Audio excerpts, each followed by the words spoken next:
ጤና ይስጥልኝ ውድ ተመልካቾች እንዴት ናችሁ? ይህ የገጣሚት ህሊና ደሳለኝ የዩቲዩብ ቻናል ነው። በጣም ይቅርታ እንግዲህ ረጅም ጊዜ ጠፍቼባችኋለሁ። አሁን ግን ለእናንተ ይሆናሉ ይመጥናሉ ብዬ ያሰብኳቸውን ፕሮግራሞች ይዤላችሁ መጥቻለሁ። ዛሬ እንግዲህ በተለያየ መንገድ የጠየቃችሁኝን ጥያቄ በምን እንመልስልዎ ክፍል ይዤላችሁ መጥቻለሁ። ከገጣሚ ፍቅር ይዞሽ ያውቃል ወይ? ከገጣሚ የተለየ ወዳጅሽስ ማን ነው? የሚል ጥያቄ ነው።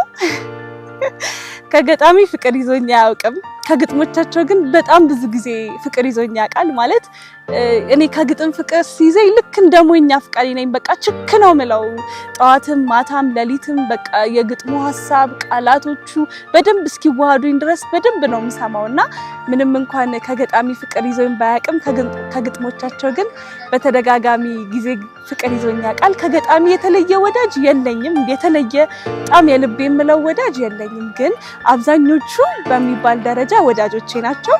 አንዳንዶቹም ባላቃቸው ራሱ እንዴት ነው አሁን እንደ ገጣሚ በነፍስ በስሜት በሐሳብ እንዋሃዳለን እና ባላቃቸውም ልክ እንደ ቅርብ ወዳጆቼ ማያቸው ጸሐፊያን ራሱ አሉ። እንግዲህ ጥያቄያችሁን ከመለስኩት ከገጣሚ ፍቅር ይዞኝ አያውቅም። ከግጥሞቻቸው ግን ደጋግሜ በፍቅር ወድቄ አውቃለሁ።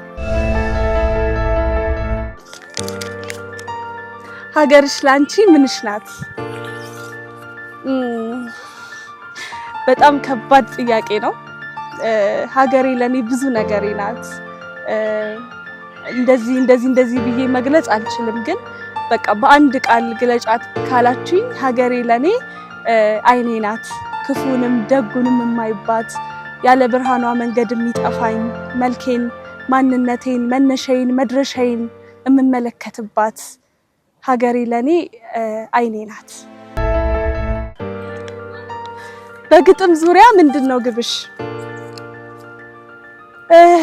በግጥም ዙሪያ ግጥሞቼን ሐሳቦቼን የተረዳኋቸውን እውነታ ለአብዛኞቹ አንባቢያን ማዳረስ ቢሆንም ግን በተለየ መልኩ የኔ የግጥም ግብ ህይወትን በተሻለ መንገድ መረዳት ነው።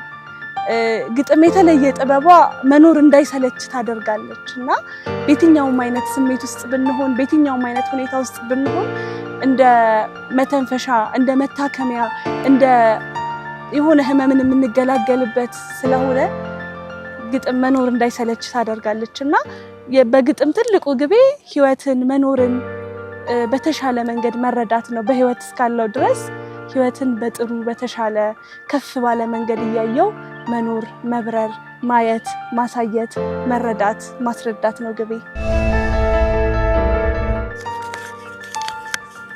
ግቢ መግባትሽ ምን ጠቀመሽ? ያው ዩኒቨርሲቲ መግባትሽ ምን ጠቀመሽ? ምንስ ፈተናዎች ገጠሙሽ? እንዴት ሳለፍሻቸው የሚል ጥያቄ ነው። ግቢ መግባቴ በጣም የጠቀመኝ ነገር ምንድነው?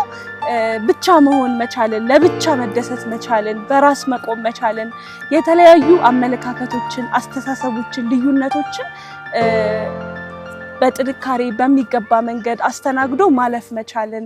እኔ በአንድ መንገድ ነበር ያደግኩት። አንድ አይነት ቤተሰብ፣ አንድ አይነት ፍቅር፣ ተመሳሳይ አይነት ህይወት እያየው ነበር ያደግኩት። ወደ ግቢ ሲሄድ ግን የባህል፣ የአመለካከት፣ የአኗኗር በጣም የብዙ አይነት ልዩነት እንዳለ ተረድቼ ያንን ልዩነት በጤናማ መንገድ ማስተናገድ መቻል፣ ሌላ ደግሞ ከራሴ ጋር በደንብ ራሴን እንዳውቀው እንድረዳው ሆኛለሁ። ከዛ በፊት ማላቃትን ህሊና እንዳውቅ ስለነገም በደንብ እንዳስብ ሆኛለሁ። እንዲሁም ደግሞ ማላቃቸውን ከዛ በፊት ግቢ ከመግባቴ በፊት በምንም መንገድ ማላቃቸው ከገባው በኋላ ግን እንደ ቤተሰብ እንደ እናት እንደ አባት የሆኑኝን መልካም ሰዎችን፣ መልካም ጓደኞችን፣ መልካም ወዳጆችን፣ መልካም መምህራንን እንድተዋወቅና እስካሁንም የህይወት ዘመን ቤተሰቦቼ፣ ወዳጆቼ፣ ጓደኞቼ እንዲሆኑ ሆኛለሁ። እንደ ፈተና ደግሞ ብዙ ነገር ገጥሞኛል። የጸጥታ ሰላም ሊገጥም ይችላል። የአካባቢ የሀገር ሰላም አለመሆን፣ የኮቪድ ሁኔታ፣ የትምህርት ጥንካሬ፣ የጤና እክል፣ የተለያዩ ችግሮችም ገጥመውኝ ያውቃሉ። ግን ግቢ አንድ በጣም ያስተማረኝ ነገር በየትኛውም አይነት ሁኔታ ውስጥ ብንሆን አለመቆምን እና እሱም ደግሞ በመጨረሻ ከፍሎኝ አይቼዋለሁ እና በጣም ደስ ብሎኛል።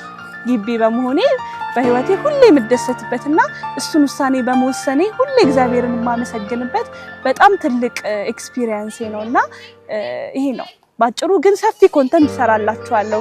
ግቢ ጎንደር ዩኒቨርሲቲ የነበሩኝን ትዝታዎች የነበሩኝን ሁኔታዎች በደንብ በሌላ ኮንተንት ሰርቼ አቀርብላችኋለሁ። ህግ ለምን ተማርሽ? ምን ተጠቀምሽበት? ምንድነው ያልተጠቀምኩበት? ህግ መጀመሪያ ህግ የተማርኩት ሰውነትን ለመረዳት የፍትህ ሐሳብ ደስ ስለሚለኝ ነው መጀመሪያ የተማርኩት። ማለት ለሰውነት የሚያቀርበኝ ሙያ የትኛው ነው ብዬ ሳስብ ስነ ልቦና፣ ህግ የመሳሰሉት ትምህርቶች መጡልኝና ህግ ደግሞ ለኔ በጣም በተለየ መንገድ እንደ ገጣሚ የጠቀመኝ ነገር ምንድነው? ህግ ውስጥ ህይወት የሰው ልጅ ህይወት ነው የሚዳሰሰው። ማለት የህግ ጉዳዩ ሰው ነው፣ የስነ ጽሁፍም ጉዳዩ ሰው ነው። ህግ የሰው ልጅ ተጸንሶ ሞቶ እስከሚኖረው መብት ሞቶ እስከሚኖረው ሁኔታ በሙሉ የሚዳስስ ነውና ስለዚህ በዛ ላይ የምንሰማቸው ኬዞች የምናያቸው ነገሮች በሙሉ ህይወትን በተለየ ጥልቀትና መንገድ እንድንረዳ ከፍርድ እንድንርቅ ሁሌ በአንድ መንገድ ሳይሆን በተለያየ መንገድ እንድናይ ያደርገናል። ሌላ ደግሞ እንደ ስራም ጠቅሞኛል። ከተመረኩ በኋላ የህግ ስራውን አልተውኩትም። አንድ ላይ ጎን ለጎን እያስኬድኩት ነው። ስለዚህ ለኔ በምን መንገድ ጠቅሞኛል? በህይወትም ጠቅሞኛል፣ በስነ ጽሁፍም ጠቅሞኛል፣ እንደ ስራም ደግሞ ጠቅሞኛል ማለት ነው። ስለዚህ በዚህ መንገድ ጠቅሞኛል። በህይወትሽ በተለየ መንገድ የተደሰትሽባቸው 3 ጊዜያት ምንድን ናቸው?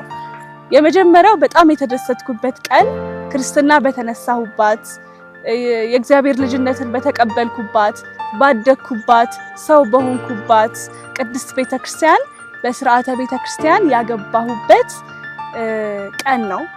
ምክንያቱም በጣም ከልጅነቴ ጀምሮ የምመኘው ቀን ነበረ። በዛ ላይ ደግሞ በጣም የተለየም ደስታ ደግሞ የጨመረው በተማርኩባት በጣም ከልጅነቴ ጀምሮ በተመላለስኩባት ቤተክርስቲያን በስርዓቷ መዳሬ በጣም ደስተኛ ነኝ በሱ። በጣም ትልቁ ቀኔ እሱ ነው እስካሁን ካሳለፍኳቸው። ሁለተኛ ደግሞ በጣም ከምወደው ሀገር ከጎንደር ዩኒቨርሲቲ በህግ ትምህርት በጣም ብዙ ጊዜያትን በጣም ብዙ አይነት ፈተናዎችን በጣም ብዙ አይነት ነገሮችን አሳልፈን በማዕረግ ውጤት የተመረኩበት ቀን ለኔ በጣም ከልቤ የተደሰትኩበት ቀን ነው። መግለጽ እስኪያቅተኝ ከልቤ በቃ እግዚአብሔርን ያመሰገንኩበት ነው።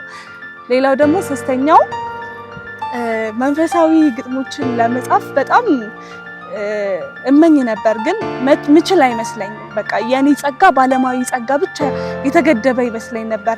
የሆነ መሳሳት፣ ስርዓት ማፋለስ፣ ህገ ቤተክርስቲያን ማልጠነቅቅ እየመሰለኝ ብዙ ጊዜ አልጽፍም ነበርና የመጀመሪያ ለሚዲያ የቀረበው ናፍቆት የሚለው ስራዬ በጣም ተወዶ ሰዎች ወደውት እየመረቁኝ እየተማሩበት ወደ ንስሐ እየቀረቡበት ወደ እግዚአብሔር እየቀረቡበት ስመለከት እሱ ናፍቆት የተለቀቀበት ቀን በጣም ልክ የመጀመሪያ መንፈሳዊ ስራዬ እሱ ነው።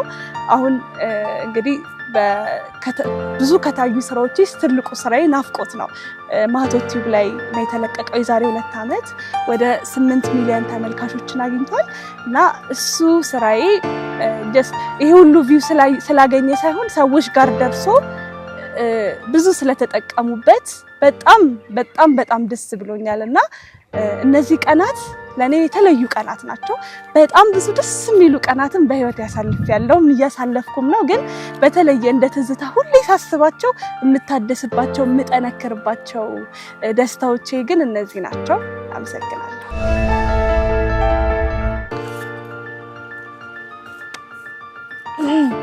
ግጥምን እንዴት ጀመርሽ?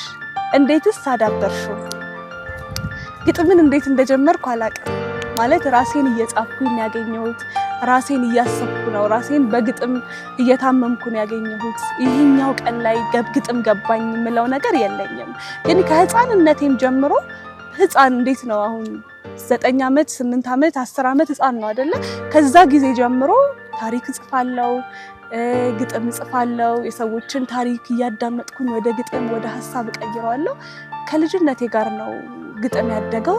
ከዛ ግን በሂደት ጸጋው እንዳለኝ ተሰጥኦ እንዳለኝ ስሜት እንደሚሰጥ እንደሚያስተምር መምህራኖቼም ቤተሰቦቼም በዙሪያ ያሉ ሰዎች ሲነግሩኝ በቃ የምርም ትክክለኛ ጸጋ እንደሆነ እየተረዳው በንባብ በጽሁፍ በተለያየ መንገድ የታላላቅ ሰዎችንም ስራ እየተመለከትኩኝ አዳበርኩት። በጣም የምትወጁ የመጽሐፍ ቅዱስ ጥቅስ በእኔ ልክ እንደ ትልቅ የህይወት መርህ አድርጌ የሚይዘው በጣም ማግኘት የምትመኙ ግን ያላገኘሽው ሰው ማን ነው?